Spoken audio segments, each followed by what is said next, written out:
Let's start off by understanding how aquaponics uses less water than soil agriculture. Dr. James Riccozzi, as I mentioned in the first module, is considered to be the father of modern aquaponics.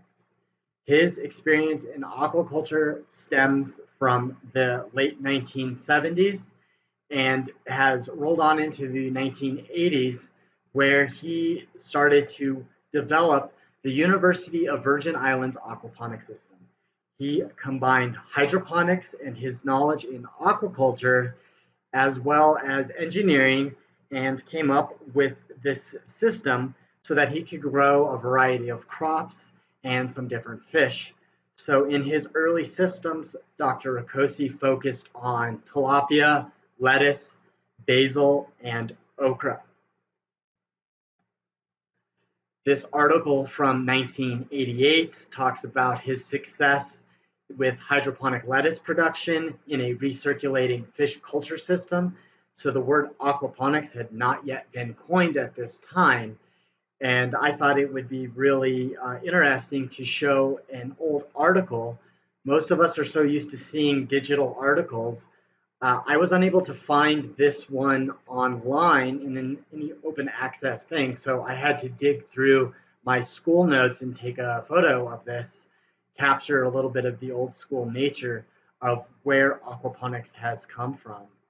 But we do get an opportunity to dig through the literature, and we can find this article from 1992, which discusses the recirculating aquaculture systems and how to manage them. And one of the most interesting things is that we have shown that the water loss in a recirculating aquaculture system was significantly less than other systems, and that all the nutrients that were required for plant growth came from the fish waste. A year later, he further demonstrated this and was able to publish this with a couple of his colleagues. And we can see down on the bottom right this colored photo with Riccozzi cheering, and he ought to be cheering because little did he know it, he just created a new industry.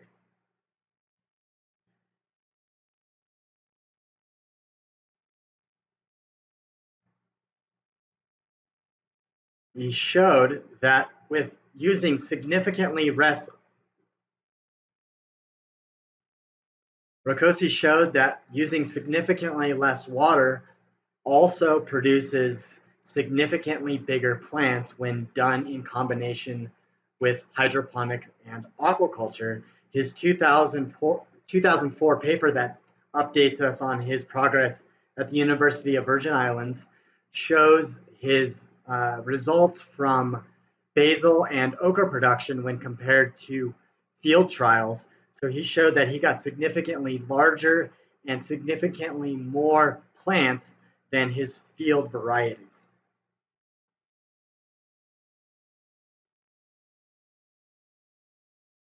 One of the reasons is that this uses a closed recirculating system. So we have fish that live in tanks and are continuously producing the nutrients that plants need.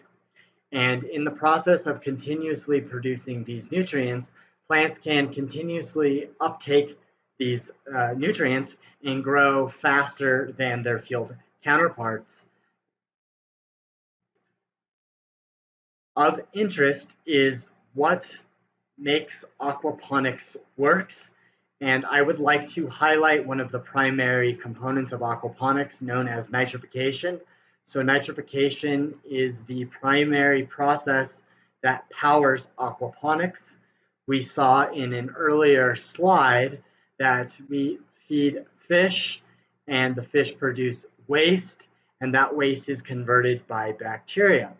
So the first product that comes out of the fish after they eat is primarily ammonia. And there's a huge misconception in the industry that most of the waste comes from fish poop or from fish pee. And that's actually not quite true. Fish release most of their waste through their gills, much like we release a lot of our waste through our breath. So the first component of waste is rich in ammonia. Now, that can be toxic to the fish in large quantities.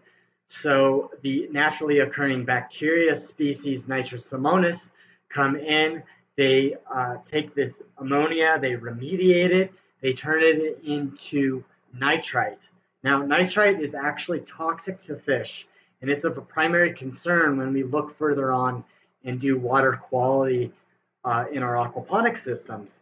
So, thankfully, there's a naturally occurring bacteria called Nitrobacter species that come in and they take this nitrite and they turn it into nitrate, which is significantly less toxic than both ammonia and nitrite. It's also a usable plant nutrient, and it is the primary source of nitrogen for plants. So they take this out of the water, and the water in a recirculating closed system can go from the plants back into the fish and has effectively been cleaned. We are effectively using nitrification as the motor of a wastewater process.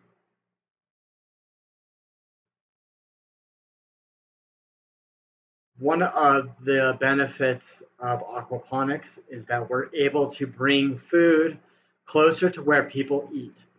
So we decided to take a look at how far some of the food that we eat travels. And we picked a central location. So we picked Chicago and said, okay, of all the food that we commonly eat in our American cuisine, what is it and how far does it travel? So let's start off with something that we're familiar with from this presentation and the first module. Tilapia, as evidenced by the hieroglyphics in Egypt, is something that is becoming increasingly popular in cuisines, as well as it's something that we can grow in aquaponics. A lot of the tilapia that we eat today comes from overseas, from Southeast Asia and from South America. The tilapia industry here is slowly growing, but some of that food travels as far as 7,600 miles from mangroves and other aquaculture facilities to get to your plate.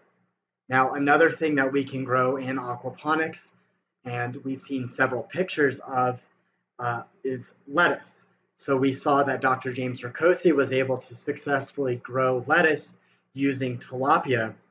And now, if we were to imagine that we needed to buy some of his lettuce from the University of Virgin Islands and get it to Chicago, we'd have to be traveling quite a distance. And some of the salad greens or lettuces that we get in the United States out of season can travel up to 2,000 miles, which is pretty far.